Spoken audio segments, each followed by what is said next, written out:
백악관 트루먼 발코니에서 펼쳐진 서명식. 2020년 9월 15일 그날 이후 중동의 지도가 새로 그려지기 시작했습니다. 이스라엘과 아랍에미리트, 바레인이 한자리에 모였고 그들의 손에는 평화라는 이름의 문서가 쥐어져 있었습니다. 세상은 이것을 역사적 화해라고 불렀습니다. 그러나 예언을 연구하는 이들 사이에서는 다른 이름이 속삭이기 시작했습니다. 아브라함 협정. 그 이름 뒤에 숨겨진 진짜 의미를 아는 사람은 많지 않았습니다. 이 협정을 설계한 인물의 이름이 다시 떠오르기 시작했습니다. 제러드 쿠슈너. 트럼프 대통령의 사위이자 백악관 선임 고문. 그는 단순한 조력자가 아니었습니다. 그는 중동 평화의 설계자였고 모든 협상의 중심에 있던 인물이었습니다. 그리고 지금 2025년 다시 한번 그의 이름이 중동 평화협상장에 등장하고 있습니다. 가자지구 평화회담. 이스라엘과 하마스 사이. 쿠슈너는 또다시 중재자의 자리에 섰습니다. 이상한 일입니다. 왜 하필 그일까요? 왜 수많은 외교관과 협상가들 중에서 유독 한 사람의 이름이 반복되는 걸까요? 그리고 더 기묘한 건 그가 관여한 협정들이 모두 하나의 방향을 가리키고 있다는 점입니다. 예루살렘, 그리고 이스라엘의 미래. 마치 오래전부터 정해진 각본을 따라가듯 모든 조각이 맞춰지고 있습니다. 고대의 예언자 다니엘은 이렇게 기록했습니다. 한 주간의 언약을 굳게 정할 자가 나타날 것이라고, 많은 사람과 더불어 언약을 맺을 것이라고, 그리고 그 언약의 한가운데서 배신이 일어날 것이라고. 이 예언은 수천 년 동안 수수께끼로 남아 있었습니다. 누가 그 인물일까? 언제 그 언약이 맺어질까? 그리고 왜 한 주간, 즉 7년이라는 시간이 강조되는 걸까? 시청자 여러분, 우리는 지금 거대한 퍼즐의 마지막 조각이 끼워지는 순간을 목격하고 있는지도 모릅니다. 아브라함 협정은 단순한 평화 조약이 아니었습니다. 그것은 시작이었습니다. 그리고 그 시작은 성경이 수천 년 전부터 경고해온 마지막 7년, 대환난의 문을 여는 열쇠일 수 있습니다. 지금부터 우리는 그 비밀의 중심으로 들어갑니다. 다음 장에서는 아브라함 협정에 숨겨진 예언적 의미와 히브리어 가바르가 품고 있는 놀라운 진실을 파헤쳐 보겠습니다. 아브라함 협정. 이 이름은 유대교와 이슬람교의 공통 조상인 아브라함을 상징하기 위해 붙여졌습니다. 표면적으로는 화해와 평화의 메시지를 담고 있습니다. 그러나 히브리어 원문을 들여다보면 전혀 다른 그림이 보입니다. 이 협정의 진짜 이름은 굳게 하다, 강화하다라는 뜻의 가바르라는 단어와 연결되어 있습니다. 다니엘서 9장 27절은 이렇게 예언합니다. 그가 한 이래 동안 많은 사람과 더불어 언약을 굳게 정하겠고, 여기서 굳게 정하다라는 히브리어가 바로 가바르입니다. 새로 만드는 것이 아닙니다. 이미 존재하는 언약을 강화하고 확정하는 것입니다. 마치 예약을 한 뒤 탑승 전에 컨펌하는 것처럼 말입니다. 전문가들은 놀라운 사실을 발견했습니다. 아브라함 협정은 완전히 새로운 협정이 아니라 이미 존재했던 평화의 틀을 확장하고 강화한 것이었습니다. 1979년 이집트와 이스라엘의 캠프 데이비드 협정, 1994년 요르단과 이스라엘의 평화 조약. 이 모든 조약의 연장선상에서 아브라함 협정이 탄생했습니다. 즉, 새로운 언약이 아니라 기존 언약의 강화였던 겁니다. 2025년 지금 이 순간에도 그 강화는 계속되고 있습니다. 이스라엘과 하마스 사이의 휴전 협상, 사우디아라비아의 가입 가능성, 트럼프 행정부의 20개조 평화 구상, 모든 것이 아브라함 협정이라는 큰 틀 안에서 움직이고 있습니다. 마치 누군가 보이지 않는 손으로 중동의 모든 나라를 하나의 언약 아래 모으고 있는 것처럼 보입니다. 그렇다면 이것이 정말 다니엘이 예언한 그 언약일까요? 성경학자들 사이에서는 격렬한 논쟁이 벌어지고 있습니다. 일부는 이것이 단순한 정치적 협정에 불과하다고 말합니다. 그러나 다른 이들은 소름 끼칠 정도로 정확한 일치를 지적합니다. 다니엘이 말한 많은 사람과의 언약. 아브라함 협정은 여러 나라가 동시에 참여한 다자간 협정입니다. 한 일에, 즉 7년. 협정이 체결된 2020년부터 7년 후는 2027년입니다. 더욱 놀라운 건 그 한가운데 일어날 사건에 대한 예언입니다. 다니엘은 말합니다. 그가 그 이래의 절반에 제사와 예물을 금지할 것이며 3년 반이 지나면 배신이 일어난다는 겁니다. 언약을 맺은 자가 돌변하여 이스라엘을 배신하고 성전의 제사를 중단시킨다는 것입니다. 그리고 그는 스스로를 신이라 선포할 것입니다. 시청자 여러분, 이 예언이 현실이 되려면 한 가지 조건이 필요합니다. 예루살렘의 성전이 다시 세워져야 한다는 것입니다. 제사를 금지한다는 말은 제사가 드려지고 있어야 한다는 뜻입니다. 그렇다면 질문이 남습니다. 과연 이스라엘은 성전을 다시 지을 수 있을까요? 그리고 그것은 언제 가능할까요? 다음 장에서는 예루살렘 성전산에서 벌어지고 있는 놀라운 움직임과 제3성전 건축을 향한 비밀스러운 준비를 들여다보겠습니다. 예루살렘 구시가 황금빛 돔이 햇빛을 받아 찬란하게 빛나는 곳, 바위의 돔, 이슬람의 세 번째 성지. 그러나 유대인들에게 이곳은 다른 의미를 갖습니다. 이곳은 솔로몬이 성전을 세웠던 바로 그 자리입니다. 모리아산, 아브라함이 이삭을 제물로 바치려 했던 곳, 하나님의 영광이 머물렀던 곳, 그리고 언젠가 다시 성전이 세워져야 할 곳입니다. 1967년 6.1 전쟁, 이스라엘군은 요르단으로부터 동예루살렘을 탈환했습니다. 모세 다이안 장군은 무전기를 통해 외쳤습니다. 성전산이 우리 손에 들어왔다. 군인들은 환호했고 깃발을 들고 바위의 돔 앞까지 진군했습니다. 그러나 이상한 일이 벌어졌습니다.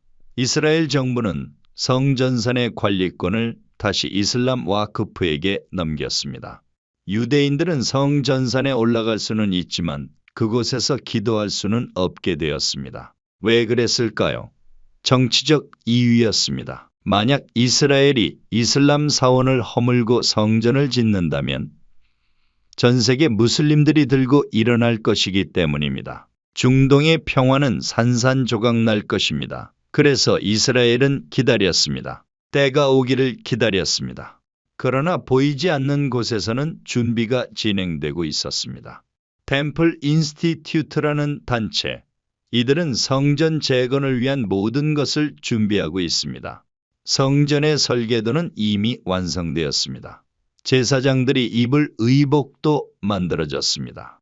번제단, 향로, 금촛대, 성전에 필요한 모든 기구가 제작되어 대기 중입니다.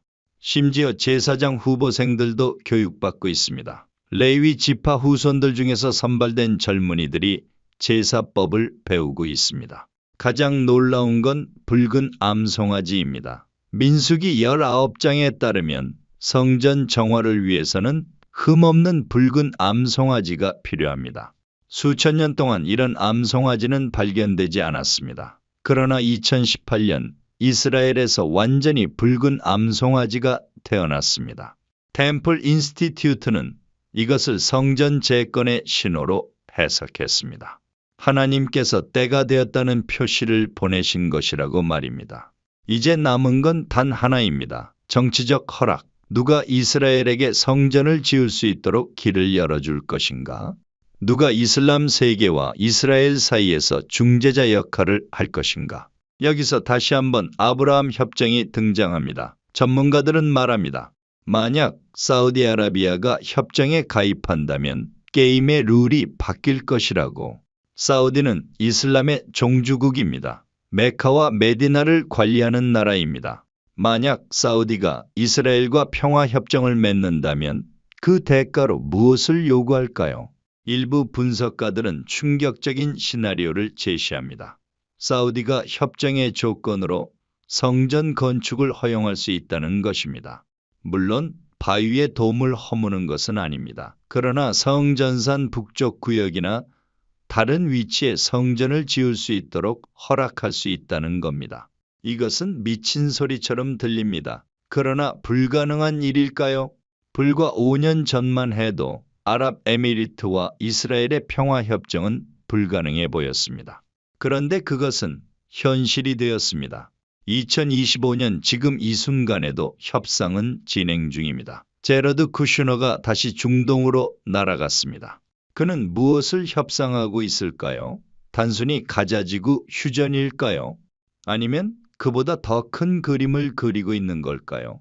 트럼프 대통령은 말했습니다. 가자지구뿐 아니라 중동 전체에서 평화가 이루어질 가능성이 있다고.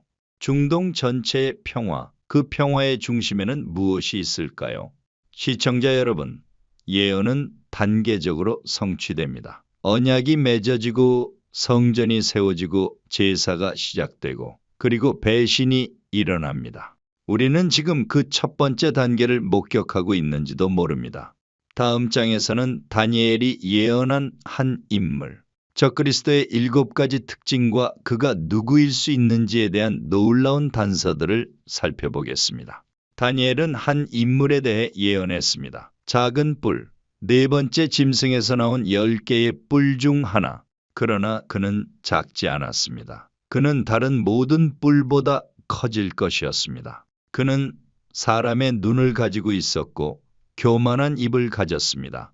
성경은 이 인물을 여러 이름으로 부릅니다. 멸망의 아들, 불법의 사람, 그리고 적그리스도. 이 인물은 어떤 특징을 가지고 있을까요? 다니엘서를 자세히 분석하면 7가지 명확한 특징이 드러납니다. 첫째, 그는 유럽에서 일어납니다. 네 번째 짐승은 로마 제국을 상징합니다. 로마의 후예, 즉 유럽 문명권에서 적그리스도가 등장한다는 뜻입니다. 둘째, 그는 3명의 지도자를 몰아냅니다. 권력을 잡는 과정에서 3개의 뿔을 뽑아버린다고 했습니다. 정치적 숙청이나 제거를 의미합니다. 셋째, 그는 사람의 눈과 교만한 입을 가집니다. 카리스마가 넘치고 말을 잘하는 인물입니다.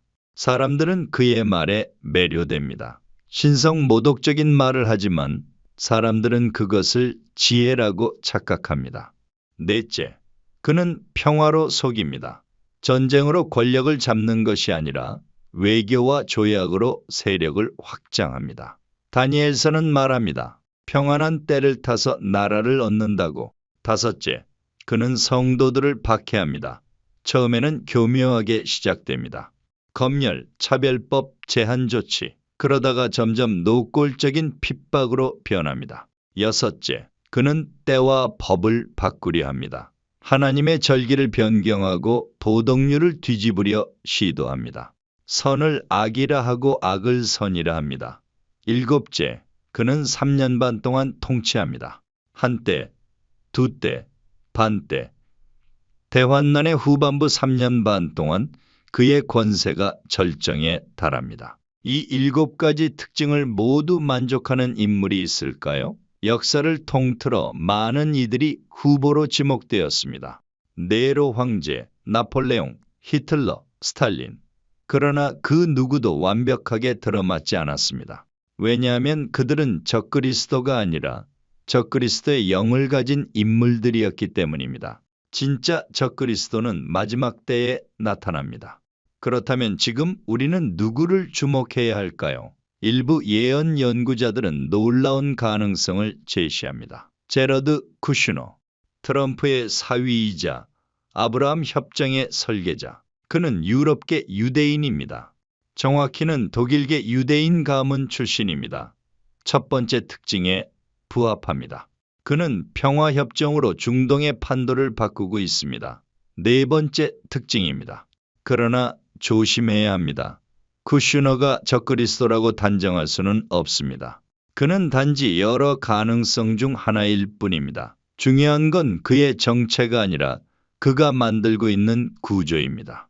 아브라함 협정이라는 틀, 중동 평화라는 명분, 그리고 성전 재건의 가능성. 이 모든 것이 마지막 퍼즐을 위한 무대를 준비하고 있습니다. 예언은 이렇게 진행됩니다. 언약이 맺어집니다. 7년 동안 평화가 유지되는 것처럼 보입니다. 성전이 건축되고 제사가 시작됩니다. 유대인들은 환호합니다.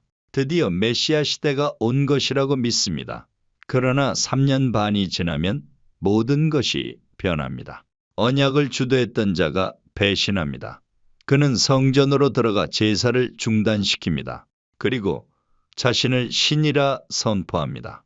데살로니가 후서는 이 장면을 이렇게 묘사합니다. 불법의 사람, 곧 멸망의 아들이 나타나나니 그는 대적하는 자라 신이라고 불리는 모든 것과 예배함을 받는 것에 대항하여 그 위에 자기를 높이고 하나님의 성전에 앉아 자기를 하나님이라고 내세우느니라. 이것을 가증한 것이 거룩한 곳에 선 것이라고 부릅니다. 예수님께서 경고하셨던 바로 그 순간입니다.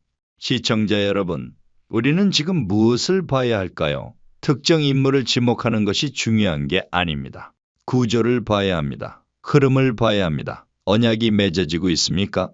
성전 건축이 가능해지고 있습니까? 평화의 이름으로 모든 것이 하나로 통합되고 있습니까? 그렇다면 우리는 준비해야 합니다. 다음 장에서는 7년 대환난의 실체와 그 한가운데서 일어날 일들을 살펴보겠습니다. 7년, 다니엘이 말하는 이래, 이것은 단순한 숫자가 아닙니다. 이것은 인류 역사에서 가장 암울한 시기를 가리키는 예언적 기간입니다. 성경은 이 시기를 여러 이름으로 부릅니다. 야곱의 환난, 큰 환난, 진노의 날, 그리고 7년 대환난. 이 7년은 두 부분으로 나뉩니다. 전반기 3년 반과 후반기 3년 반. 전반기는 상대적으로 평화로워 보입니다. 언약이 지켜지고 성전에서 제사가 드려지고 중동의 평화가 정착되는 것처럼 보입니다. 그러나 그것은 거짓 평화입니다. 데살로니가전서는 말합니다. 평안하다 안전하다 할 그때에 임신한 여자에게 해산의 고통이 이름같이 멸망이 갑자기 그들에게 이르리니 결코 피하지 못하리라. 3년 반이 지나면 모든 것이 변합니다. 언약의 파기, 제사의 중단, 적그리스도의 등장, 그리고 전례 없는 환난의 시작. 요한계시록은 이 시기를 생생하게 묘사합니다. 인봉 심판, 나팔 심판, 대접 심판, 땅의 4분의 1이 죽임을 당하고 바다의 3분의 1이 피가 되고 해와 달과 별들의 3분의 1이 어두워집니다. 그러나 가장 무서운 것은 자연재해가 아닙니다. 가장 무서운 것은 짐승의 표입니다.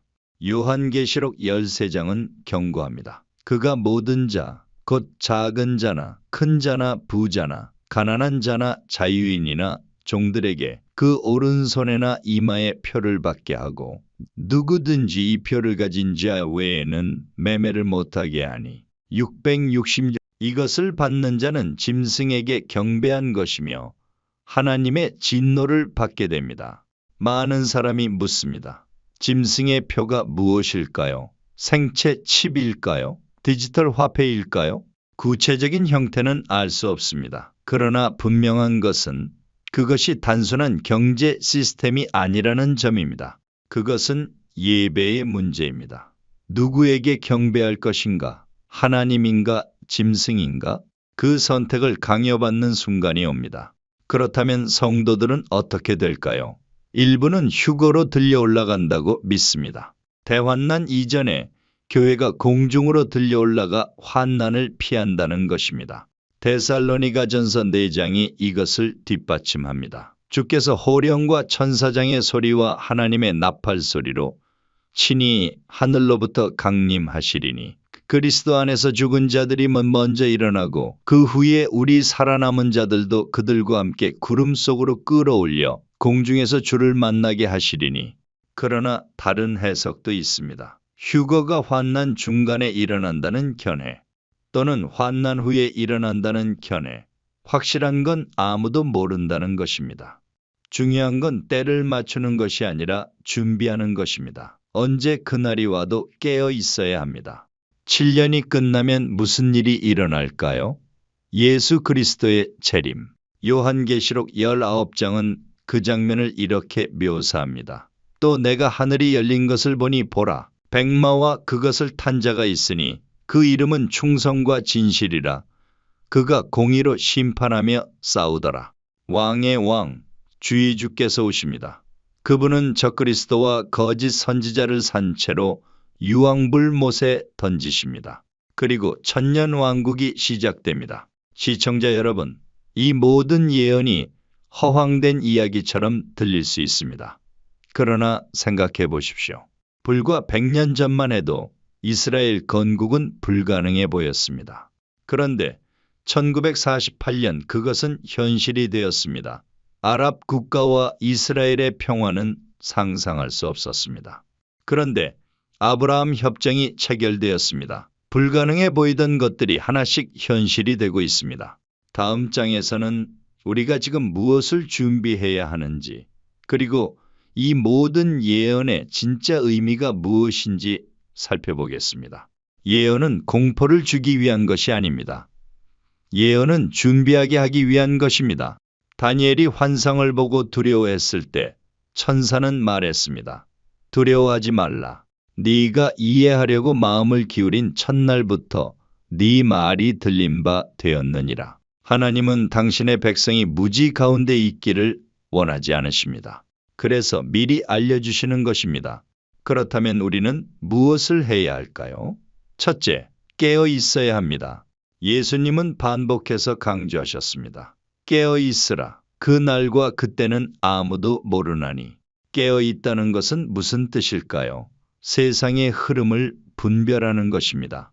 무화과 나무의 비유를 기억하십시오. 가지가 연해지고 잎사귀를 내면 여름이 가까운 줄 아는 것처럼 이런 일들이 일어나는 것을 보거든 인자가 가까이 곧 문 앞에 이른 줄 알라.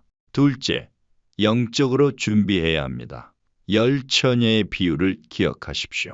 다섯은 슬기롭고 다섯은 미련했습니다. 차이가 무엇이었습니까? 기름을 준비했느냐 안 했느냐입니다. 기름은 성령을 상징합니다. 형식적인 신앙이 아니라 실제적인 관계, 날마다 말씀을 읽고 기도하며 성령과 동행하는 삶입니다. 셋째, 복음을 전해야 합니다. 마태복음 24장은 말합니다. 이 천국 복음이 모든 민족에게 증언되기 위하여 온 세상에 전파되리니 그제야 끝이 오리라. 시간이 얼마 남지 않았습니다. 아직 복음을 듣지 못한 사람들이 있습니다. 우리 주변에 있습니다. 가족, 친구, 동료, 그들에게 예수님을 전해야 합니다. 넷째, 두려워하지 말아야 합니다. 환난과 심판의 예언을 듣고 공포에 빠지는 것은 하나님의 뜻이 아닙니다. 누가복음 21장에서 예수님은 말씀하십니다. 이런 일이 되기를 시작하거든 일어나 머리를 들라 너희 속량이 가까웠느니라. 성도에게 환난은 끝이 아니라 구원의 시작입니다. 가장 어두운 밤이 지나면 새벽이 옵니다. 다섯째, 분별해야 합니다. 거짓 선지자들이 많이 일어날 것이라고 예수님은 경고하셨습니다. 그들은 표적과 기사를 행하며 심지어 택하신 자들도 미혹하려 할 것입니다. 어떻게 분별할 수 있습니까? 말씀으로 분별합니다. 성경과 맞지 않는 것은 아무리 그럴듯해 보여도 거짓입니다. 시청자 여러분, 혹시 묻고 계실지 모릅니다. 정말 이 모든 것이 우리 세대에 일어날까요? 확실하게 말할 수는 없습니다. 예수님도 말씀하셨습니다. 그날과 그때는 아무도 모르나니 하늘의 천사들도 아들도 모르고 오직 아버지만 아신다. 그러나 징조들은 분명합니다. 이스라엘의 재건, 아브라함 협정, 성전 건축 준비, 중동의 정치적 변화, 모든 것이 예언이 성취될 수 있는 무대를 만들고 있습니다. 어쩌면 우리는 마지막 세대가 아닐 수도 있습니다. 어쩌면 이 모든 것이 또 다른 예행 연습에 불과할 수도 있습니다. 그러나 만약 우리가 마지막 세대라면 어떻게 하시겠습니까? 준비되어 있지 않다면 후회해도 소용없습니다. 그래서 항상 준비하고 깨어 있어야 하는 것입니다. 마지막으로 기억하십시오. 예언의 목적은 공포가 아니라 희망입니다. 고린도전서 15장은 선포합니다. 사망아, 너의 승리가 어디 있느냐? 사망아, 내가 쏘는 것이 어디 있느냐? 사망이 삼키운 바 되리라는 말씀이 이루어지리라. 우리 주 예수 그리스도로 말미암아 우리에게 승리를 주시는 하나님께 감사하노니 환난이 아무리 크다 해도 그것은 잠깐입니다. 영원한 영광이 우리를 기다리고 있습니다. 끝까지 시청해 주셔서 감사합니다. 이 영상이 도움이 되셨다면 구독과 좋아요 부탁드립니다. 더 많은 사람이 이 메시지를 듣고 준비할 수 있도록 공유해 주시기 바랍니다.